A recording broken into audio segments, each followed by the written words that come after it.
Take a look at a medical ad from 1950. One pill, instant cure. Now, look at an Ozempic ad from today. Take this weekly, forever, to maintain results. They quietly shifted the goalpost from cure to maintenance. And that wasn't a scientific breakthrough, that was a business strategy. The industry claims their goal is a healthy world. That is objectively false. Their goal is shareholder value. Goldman Sachs literally asked in a leaked report, "Is curing patients a sustainable business model?" The answer was a hard no. A cured patient is a lost customer. If your medicine cabinet is more stocked than your refrigerator and you think health comes from a prescription pad instead of your pillow, listen closely. This video might just save your life and your bank account. We are about to expose how Big Pharma turned your body into a recurring revenue source by monetizing your basic biology. Let us look at the receipt. The United States is currently hemorrhaging $4.5 trillion every single year into the healthcare system. That is nearly 20% of the entire GDP. We outspend every other nation on Earth by a massive margin. If you paid that kind of premium for a car, you would expect a Ferrari. Instead, we're driving a rusted-out sedan with no brakes. Life expectancy is dropping. Chronic disease rates are climbing vertically. It is the ultimate economic paradox. The more capital we pour into the system, the sicker the population becomes. This is not accidental incompetence, it is a feature of the design. And nothing, absolutely nothing, illustrates this better than the current hysteria surrounding GLP-1 drugs like Ozempic. Wall Street analysts are not foaming at the mouth over these drugs because they care about your waistline. They're excited because these drugs have finally perfected the holy grail of modern pharma: subscription biology.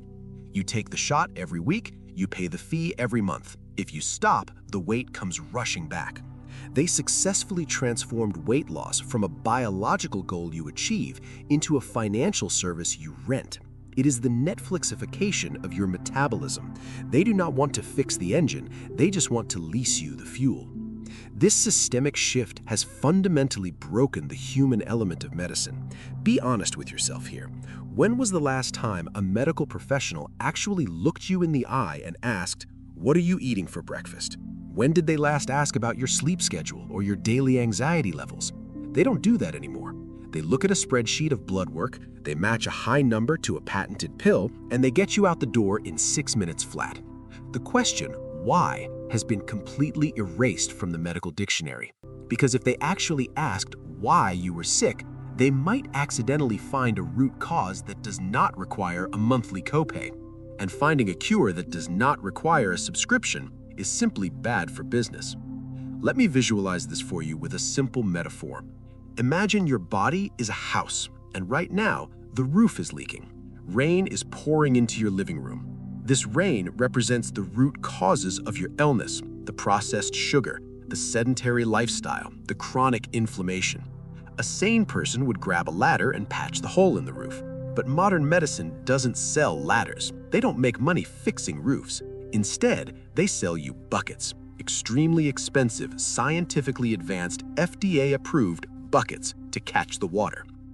You have high blood pressure? That is a leak. Here is a bucket called an ACE inhibitor. You have insomnia? That is another leak. Here is a bucket called Ambien. The entire industry is built on the sale of these buckets.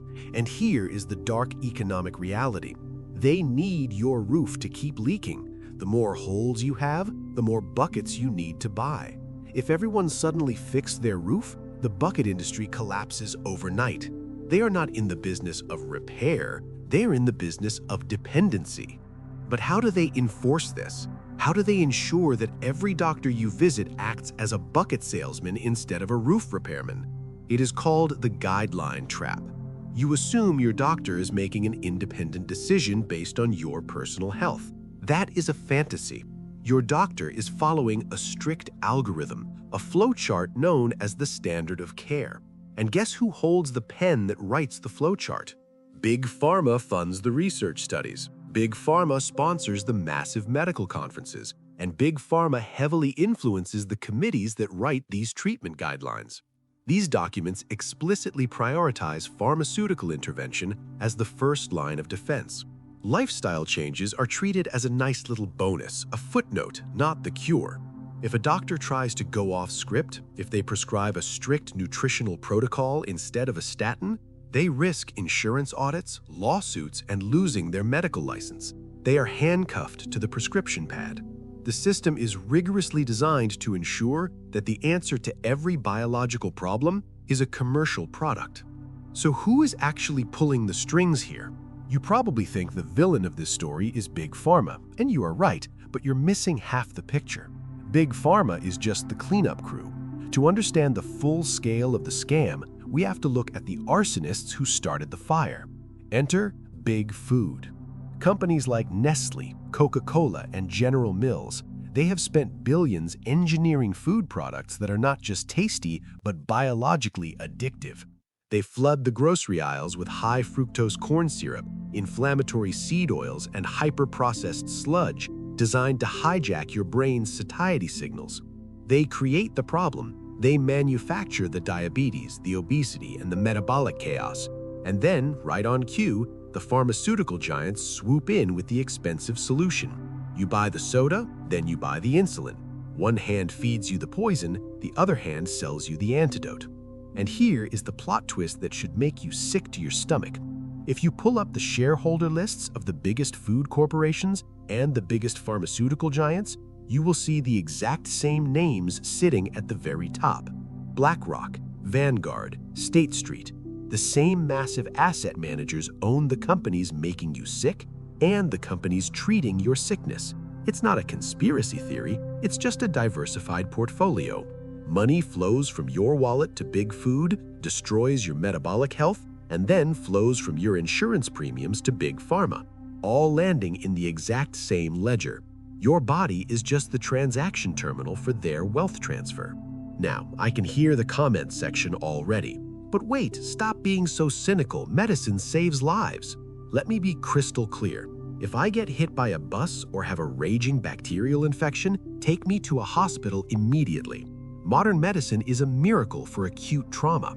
It's incredible at keeping you from dying today, but it is absolutely terrible at keeping you healthy tomorrow. We're talking about chronic disease management here. A blood pressure pill doesn't unclog your arteries or fix your diet. It just chemically forces your heart to beat differently so the numbers look safe on paper. It masks the screaming symptom while the underlying disease continues to rot the foundation. They are not saving you, they're just prolonging the decay to keep the subscription running. And this leads us to the inevitable destination of modern healthcare, the polypharmacy trap. It usually starts with a single prescription. You take drug A to treat a symptom. But drug A upsets your stomach, so the doctor prescribes drug B. Drug B makes you anxious, so here comes drug C. Then drug C gives you insomnia, so you need a sleeping pill. It is a chemical cascade. By the time the average American hits 60, they are popping 10 different pills every single day. This is an absolute dream scenario for the shareholders, but it is a toxic nightmare for your liver and kidneys. You are not being treated. You are being preserved in a state of profitable sickness. So, how do you escape? You have to activate survival mode. And the first rule of survival is realizing that no one, absolutely no one, cares about your health more than you do. Not your doctor, not your insurance agent, and certainly not the government. To them, you are a statistic. To yourself, you are the only asset that matters. You need to understand that real health cannot be bought at a pharmacy counter. It is built in the kitchen, and it is repaired in the bedroom. I am not a doctor, and I cannot give you medical advice, but I can give you a strategy to stop being a victim. Here is a 7-day protocol to disrupt their revenue stream. Number 1. This week, go into your kitchen and ruthlessly eliminate the 2 biggest inflammation drivers, added sugar and industrial seed oils. These are the weapons Big Food uses to break your metabolic engine. Stop eating their ammunition. Number 2, sleep 8 hours. This is non-negotiable. Sleep is the only time your body actually repairs the damage. It is the only free medicine left, which is exactly why the system undervalues it. And number 3, the most important step. The next time a doctor hands you a prescription for a chronic condition, look them in the eye and ask this specific question. What is the exit strategy? Ask them, what is the concrete plan to get me off this drug in 6 months? If they look confused, or if they tell you that you need this for life without offering a lifestyle alternative, fire them. Find a doctor who wants to put themselves out of business by making you healthy. Because if there is no exit strategy, it is not a therapy, it is a captivity. If we do not change course, we are accelerating towards a future that looks suspiciously like the movie WALL-E. A society of sedated, obese humans floating on hover chairs, fed by nutrient sludge and sustained by a cocktail of pharmaceuticals while staring blankly at screens. From the perspective of the GDP, that is a perfect economic model. It is maximum consumption combined with maximum medical dependency. It is an endless loop of financial extraction. But for you, it is a tragedy. It is the reduction of human potential down to a biological battery. The single most rebellious act you can commit in the 21st century is not rioting in the streets. It is simply getting healthy. When you are metabolically strong, you are completely useless to them. You buy less processed garbage, you need less insulin, you ignore their ads. You become a glitch in their algorithm.